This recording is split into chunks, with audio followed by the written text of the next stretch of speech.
नमस्कार। आज की कहानी एक ऐसी पहचान के बारे में है जो दो दुनियाओं के बीच में कहीं फंस गई है। एक ऐसी पहचान जो कागजों पर तो अपनी है लेकिन दिल से महसूस नहीं होती। ये कहानी है एक लीगल एलियन की।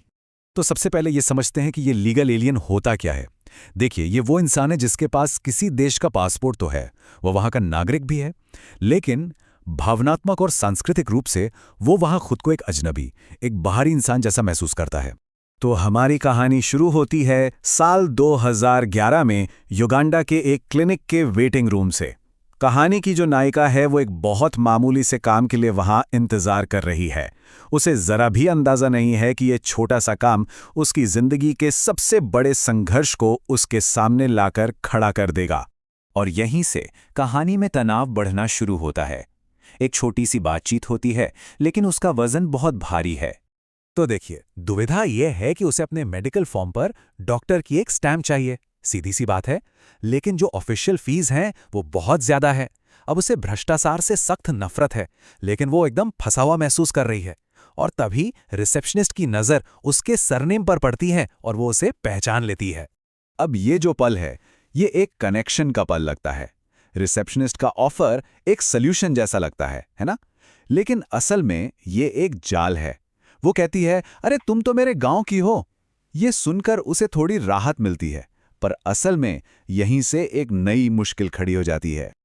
और ये रहा कहानी का असली ट्विस्ट। रिसेप्शनिस्ट अपनी मातृभाषा में उससे बात करना शुरू कर देती है, और बस अचानक हमारी नायिका को उस राज का सामना करना पड़ता है जिसे वो सालों से सबसे छिपाती आ रही थी। सोचिए, कैसा लगता होगा? ये सवाल उसके अंदर एक गहरा डर, एक शर्मिंदगी भर देता है और हमें सीधा उस पल में वापस ले जाता है जहां से ये सारा डर शुरू हुआ था। चलिए, अब जरा समय में पीछे चलते हैं, उस डर की जड़ को समझने के लिए कि आखिर उस दिन ऐसा क्या हुआ था। तो यहाँ दो टाइमलाइन हैं जो उसकी पूरी कहानी को तय करती हैं। एक है 1993, युगांडा में उसके स्कूल का पहला दर्दनाक दिन, और दूसरा है 2011, क्लिनिक में लिया जाने वाला ये मुश्किल फैसला। ये फर्क देखिए, एक तरफ था ऑस्ट्रेलिया का छोटा साफ सुथरा स्कूल जहां फ्रिज और माइक्रोवेव तक थे, और दूसरी तरफ युगांडा का स्कूल जहां एक ही कमरे में 100 से ज्यादा बच्चे, दीवारों से उखड़ा हुआ पेंट और सीमेंट का फर्श था। ये कल्चर शॉक कितना बड़ा रहा होगा, इसका अंदाजा लगाना भी मुश्किल है। और इसी वजह से उसका एक बहुत ही मासूम सा सवाल, फ्रिज कहाँ है, पूरी क्लास के लिए मजाक की वजह बन गया। ये पहली बार था जब उसे अपनी ही क्लास में बेइज्जती महसूस हुई। टीचर ने कुछ पूछा और उसने सही जवाब दिया, इट्स अ सर्कल। लेकिन प्रॉब्लम जवाब नहीं थी, प्रॉब्लम थी उसके बोलने का तरीका, उसका ऑस्ट्रेलियन एक्सेंट।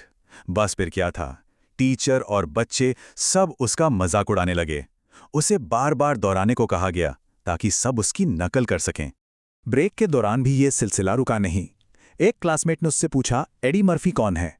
इस सवाल ने उसके बाहरी होने के एहसास को और भी गहरा कर दिया।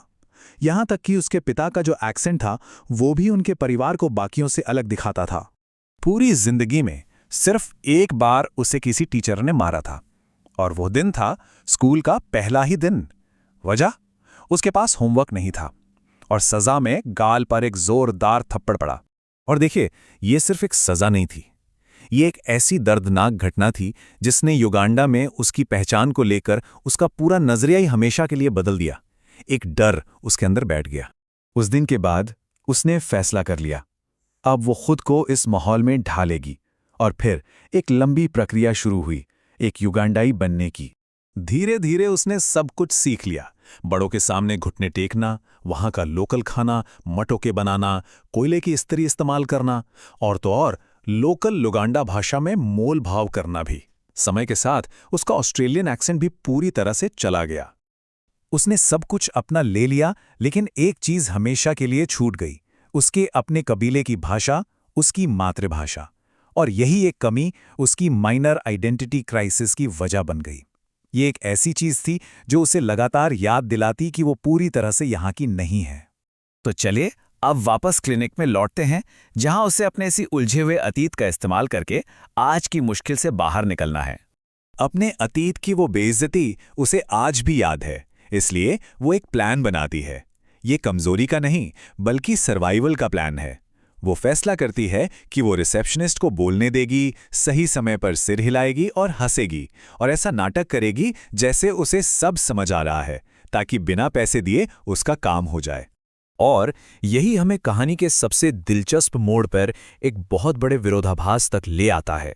बात ये थी कि वो स्टैम्प उसे एक वीज़ा एप्लीकेशन के लिए चाहिए थी। वो ऑस्ट्रेलिया वापस जाने की कोशिश कर रही थी। मतलब वो अपनी उसी युगांडे पहचान का इस्तेमाल कर रही थी जिसने उसे इतना दर्द दिया, ताकि वो उस जगह वापस जा सके जहां वो पहली बार एक बाहरी इंसान बनी थी। तो हुई ना वो एक लीगल एलियन, कानूनी तौर पर युगांडे, लेकिन अपनी उसी पहचान का इस्तेमाल कर रही है उस जगह से भागने के लिए जहां वो खुद को अपना महसूस नहीं करती। उसकी कानूनी सच्चाई और भावनात्मक सच्चाई में जमीन आसमान का फर्क है। और हम इसी एक सवाल के साथ आज की बात खत्म करते हैं। ये सवाल घर की परिभाषा पर ही सवाल उठाता है। आखिर घर क्या है? वो जगह जहां किसी के कागजात हैं, या वो जगह जहां किसी के दिल को सुकून मिलता है?